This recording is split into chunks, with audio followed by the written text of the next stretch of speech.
Arthur Billy Edwards, A Story of the Somme.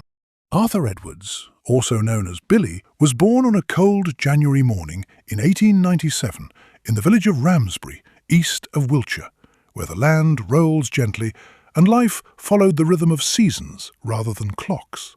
There was nothing in his early life to suggest the way it would end.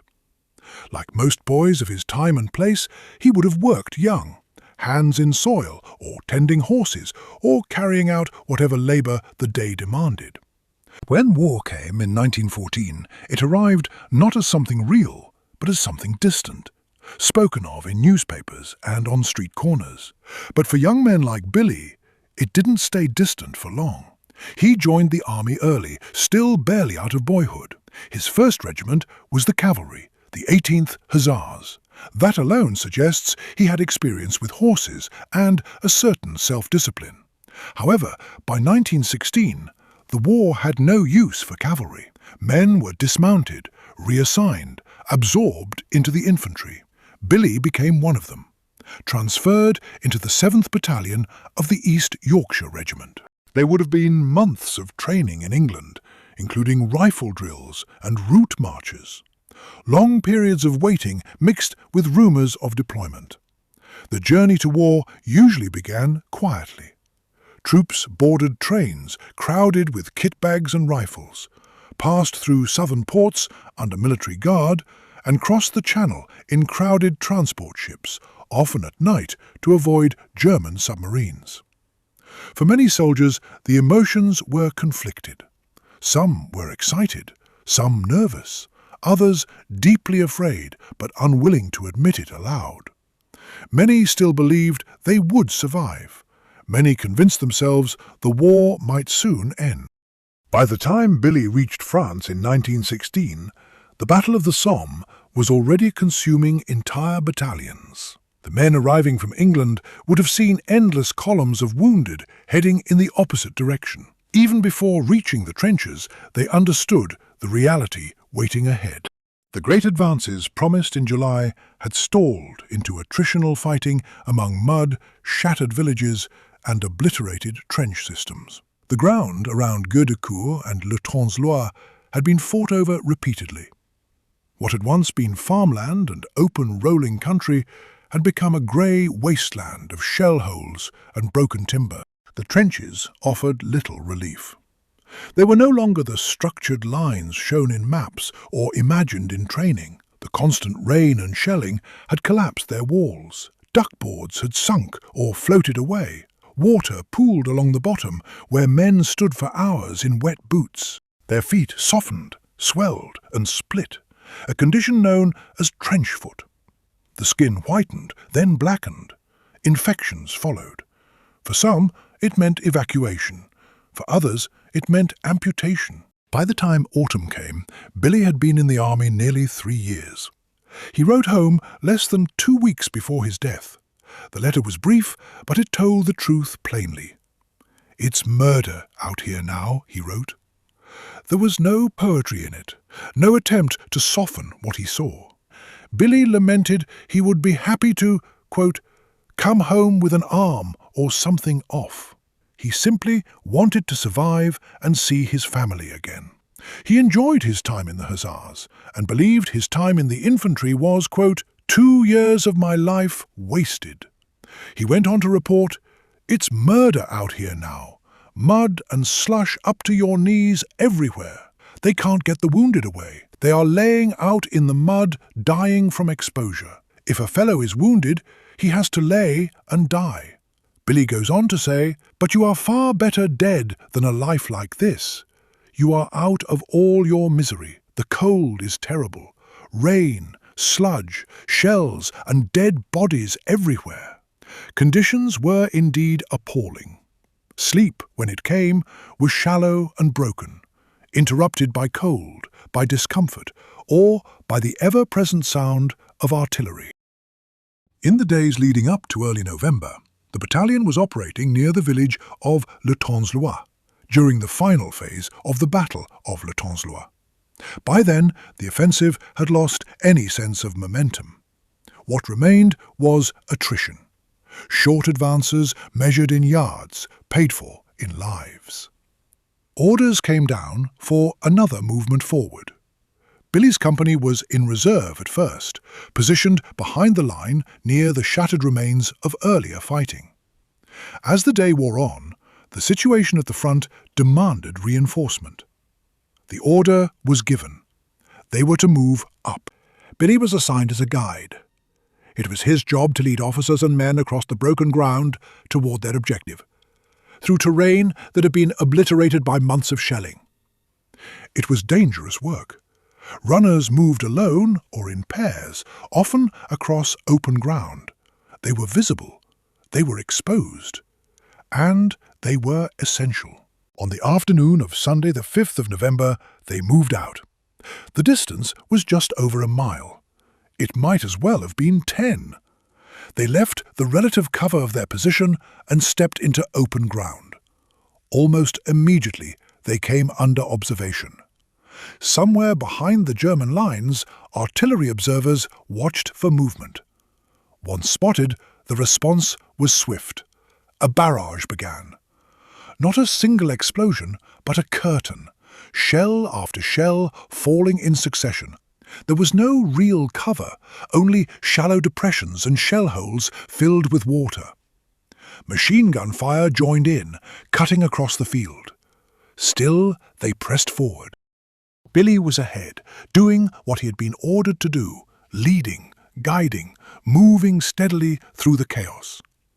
Another guide was just in front of him. Behind them, the company followed as best they could.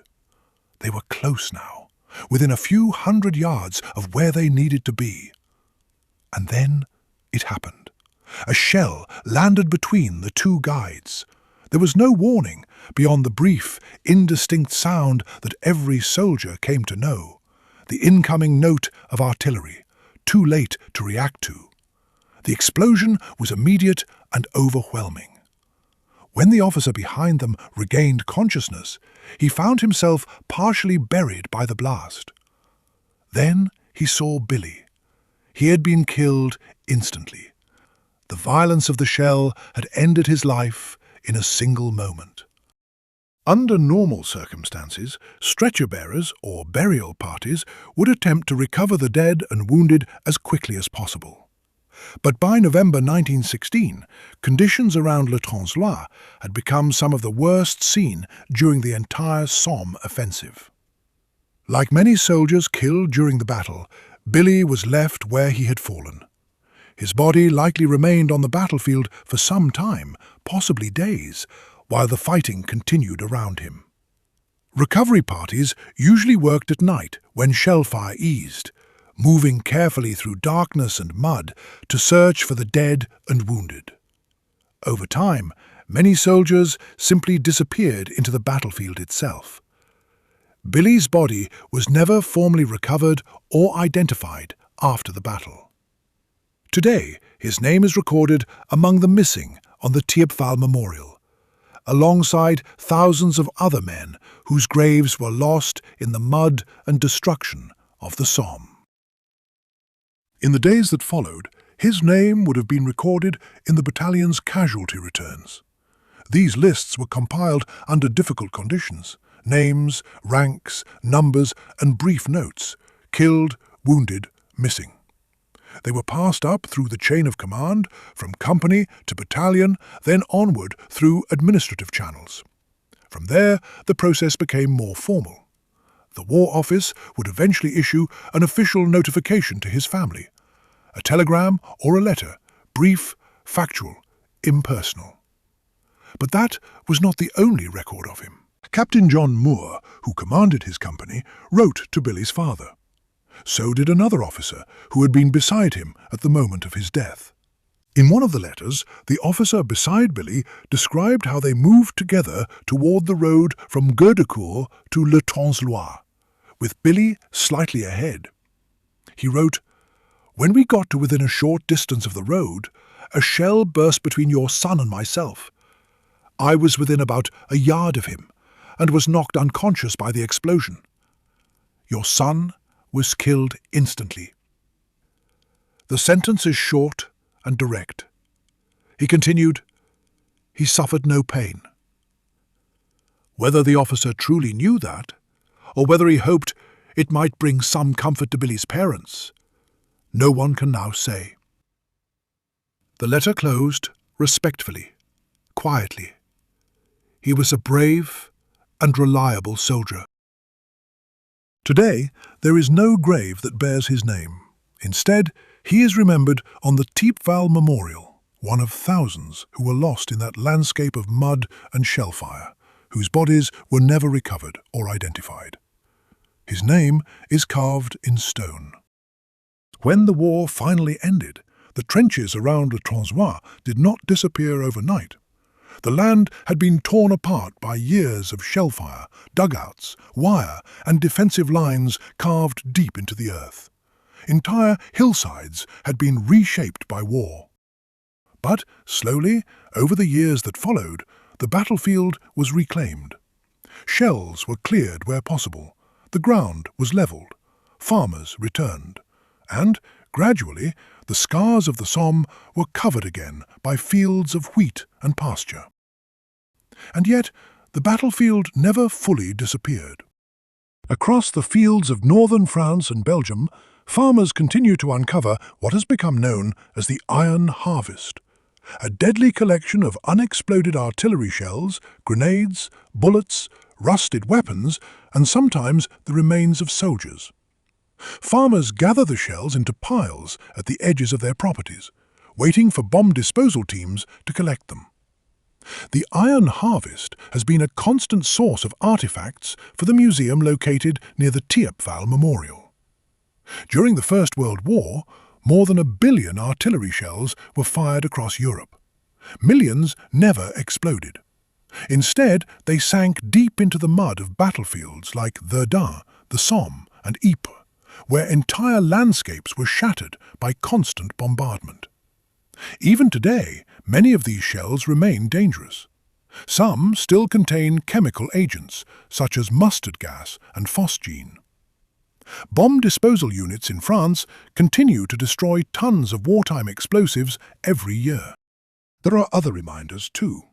In certain light, early in the morning, late in the afternoon, or after rain, the old trench lines still reveal themselves as long, shallow depressions.